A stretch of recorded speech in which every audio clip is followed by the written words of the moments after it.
نبی کریم صلی اللہ تعالی علیہ وسلم نے ارشاد فرمایا 3 لوگ ہیں جنہیں دیکھ کے رب مسکراتا ہے۔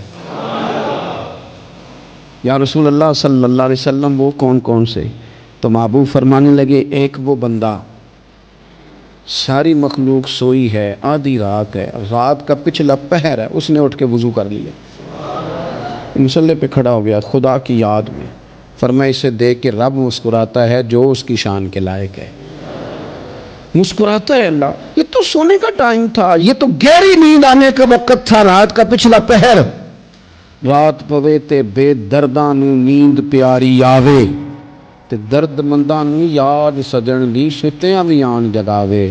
اور ساون کی کالی راتوں میں جب بوندا باندی ہوتی ہے تو راتوں کو اٹھ اٹھ روتے ہیں جب خلقت ساری سوتی ہے،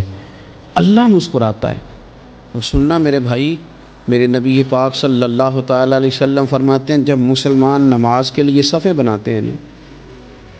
ترتیب لگ رہی ہوتی ہے، اب اللہ کی بارگاہ میں کھڑے ہوں گے، قیام کریں گے، رکوع کریں گے، سجود کریں گے، فرمایا جب مومن صفیں بناتے ہیں تو رب دیکھ کے مسکراتا ہے، مسکراتا ہے۔ کمال ہو گئے عروج بندگی کا، جب بندے کو دیکھ کے رب مسکرائے، خدا بندے سے خود پوچھے بتا تیری رضا کیا ہے، مسکراتا ہے۔ اور میرے نبی پاک علیہ السلام فرماتے ہیں جب مجاہد جہاد کے لیے صفیں سیدھی کرتے ہیں،